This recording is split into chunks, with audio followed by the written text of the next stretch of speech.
back on the road. I just left San Luis Obispo, California. I'm headed towards the next gig in Sedona, Arizona. So I just had the most fascinating couple of weeks on the coast in Southern and Central California. The last tour ended just before Thanksgiving, I think, at the end of November. That was on the Central Coast of California, so it allowed me to go back to Southern California for the holidays and hang out with the family. While I was there, I got to do a handful of really cool gigs, including the Wine and Song series in South Pasadena. It was a really interesting holiday season, and this new year has been quite fascinating. The experiences that keep kind of unfolding before me, the people I keep meeting, it feels like there's a real positive turn to the near future. 2023 was a good year. It was difficult. There was a lot of learning to be had. There was a lot of things that I needed to go through to get to another level of my evolution as a person, I think. And I feel like a lot of things that I thought I needed to do, I did need to do those, but there was a whole slew of other things that I didn't realize were priorities and that would come up along that journey. So my time in Southern California ended 2.5 weeks ago, I believe it was, something like that. And it was a really special time. There was a good solid 7-8 days there. I got to spend them on the coast with some dear friends. It was extremely fulfilling and eye-opening. There's something about the Central Coast I feel like I have a really strong instinctual connection to. And these last couple weeks on that Central Coast and the people that I met along the way, the conversations I had, really mind-blowing stuff. I don't think that anything happens by chance or due to coincidence. If you have presence of mind and you've got clear intentions with how and why you live your life, then I don't really believe that chance or coincidence has anything to do with what unfolds before you. I think we have the capacity to dictate our lives, which also reminds me that I am solely responsible for my health, whether it's mental, emotional, physical, and my feelings. I don't think anybody has any dominion over my feelings but me. So regardless of what actions or behaviors somebody else displays, regardless of how I might instinctually want to react to it, I know that no one has control over my emotions and my feelings but me. So that being said, I think it ties in with the experiences I've had the last couple of weeks and with the type of people that I've had them with. I've met some really creative, artistic, visionary, entrepreneurial types. In this particular moment, it feels like there's this growing, just like orb of energy of people around me or me around them. They're allowing me into their sphere too. So super grateful. I really understand how fortunate and blessed I am that because I choose to pursue life following my intuition, following the things that I'm compelled to do, that I get in return so much more than I'm able to give to others, I feel like. And so it's just been a really empowering couple of weeks. Not to say that it's been perfect. There were a couple of run-ins with a couple of strangers that I don't take personally. I like to think that even if I believe somebody is mean-spirited or is a victim to their, what I call a victim to their isms, whether it's racism or elitism or any other ism, I feel like when people act out of their isms, it's generally due to fear. It's not necessarily due to hate or any type of evil intent. I think we're just at a place where many of us are lost and we're scared, and the world is imposing for many reasons. I think at its at its core. Naturally, it's not. It's beautiful and loving and caring. But because of the world that we've created, the boundaries we've put on ourselves as beings of this natural creation, this natural source, in that sphere of things like finances and consumerism. Not that it's bad, not that it's good, whatever. It is what it is. It's in and of itself, it's not good or bad. It just is what it is. But I feel like as humans with flaws and fears and feelings, that world is scary sometimes, and I get it. I think there's often the misnomer that things like the isms, the racisms, etc., are coming from places of evil-spirited people that want to hurt others. And really what I think is behind the isms is the phobias. And I think a lot of people I think a lot of people get the idea of what a phobia is incorrect. You're not whatever phobic necessarily because you hate a group. To have a phobia of something or someone or some groups is to be scared of them. And so I think in this case, talking about, and I'm not going to go into it because it doesn't matter, but there was an incident with some people in a very nice part of the state, in a very nice neighborhood, who clearly were not stoked that I was in their neighborhood. And their expression of their fear comes off as an ism, but I believe at its core it's due to their phobia. And what I find slightly amusing about it is that I used to live in that neighborhood, and the reason I was walking through that neighborhood was to go find my old house. And it was just a little reminder. I don't take it as good or bad, and I don't take it personally. It doesn't hurt my feelings that people behave like that. That's for them to figure out, and as part of their path. And our paths crossed for, a few seconds. All that to say that I choose to take that little experience that could have ruined my day or my week and let it be just a tiny little reminder of how extraordinarily grateful and fortunate I am for the other people that are around me, that are in my orbit 99.99% of the time. It's magical. It's amazing.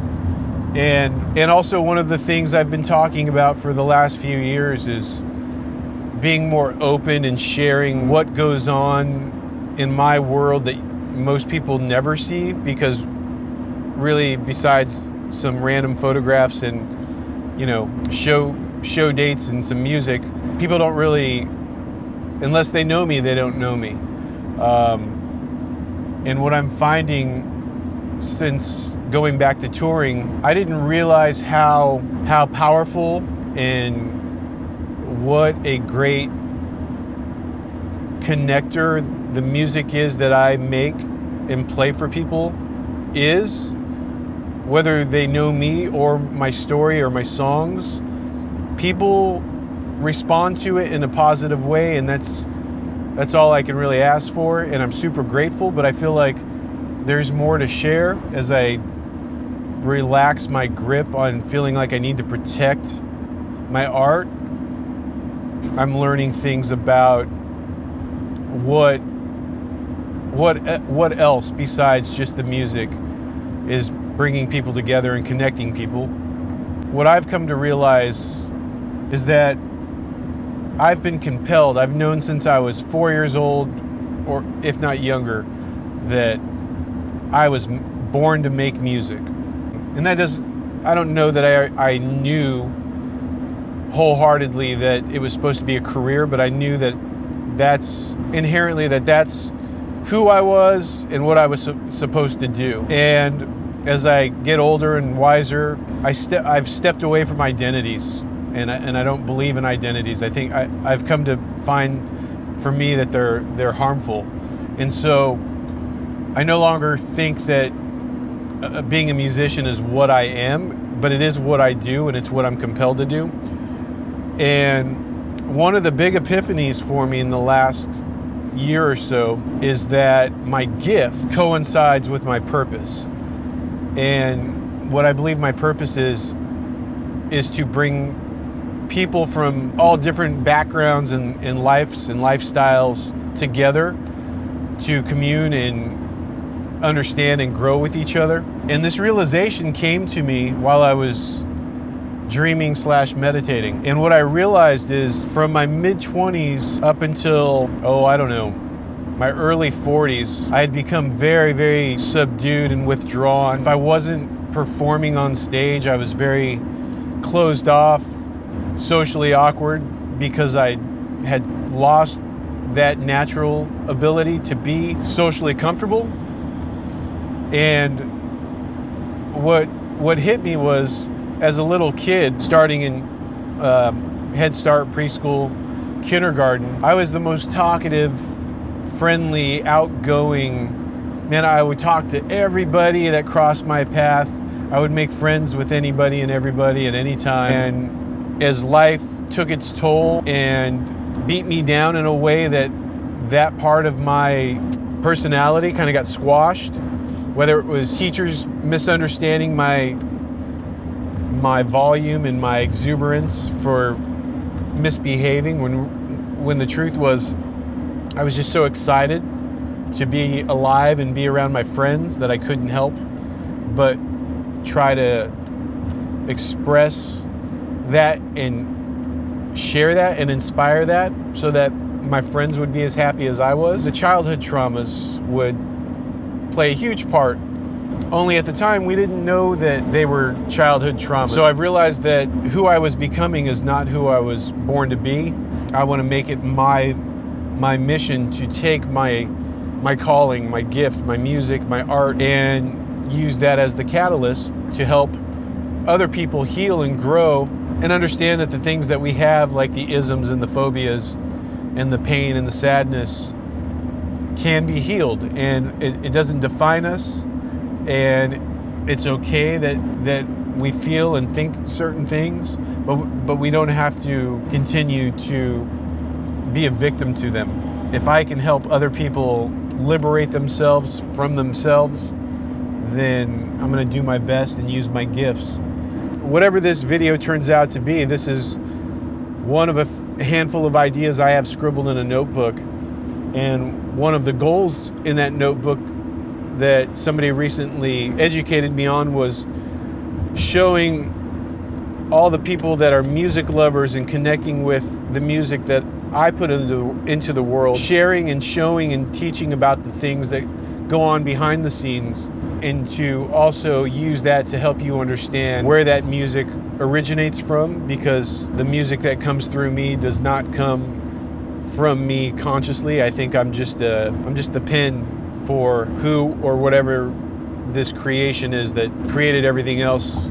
I look forward to sharing them with you and kind of taking a journey with you that's taking you somewhere maybe you've never been, and it's taking me back to somewhere that I feel like I was taken away from, which is who I was and who I am as a child.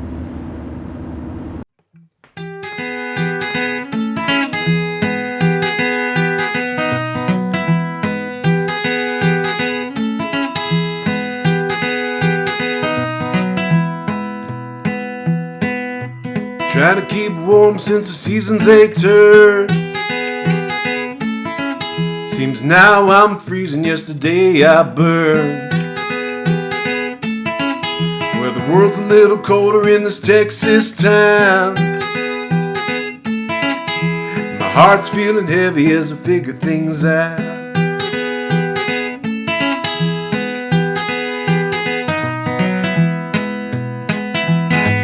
I prefer the blues for sing-alongs. Baby, clear your throat, honey, sing this song. It goes, hey, hey, baby, I'm home. Hey, hey, baby, I'm home. Hey, hey, baby, I'm home. Hey, hey, baby, I'm home.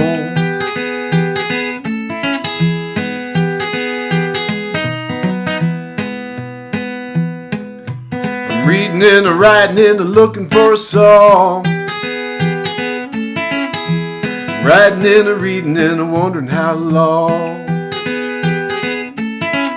Well, my world's a bit strange now that you've gone. My heart's confused, but it's feeling strong.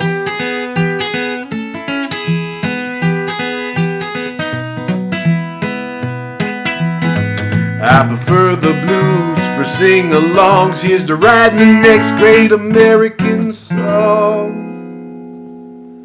It goes, hey, hey, baby, I'm home. Hey, hey, baby, I'm home. Hey, hey, baby, I'm home. Hey, hey, baby, I'm home.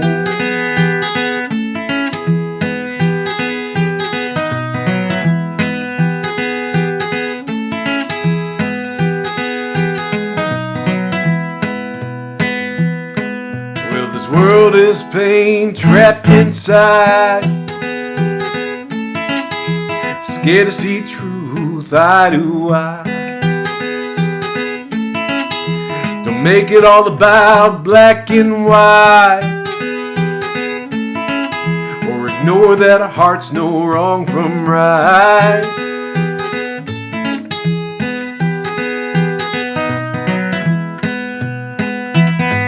I prefer the blues for sing-along. Some say home's a place, some say it's a thought. I just say, hey, hey, baby, I'm home. Hey, hey, baby, I'm home. Hey, hey, baby, I'm home. Hey, hey, baby, I'm home.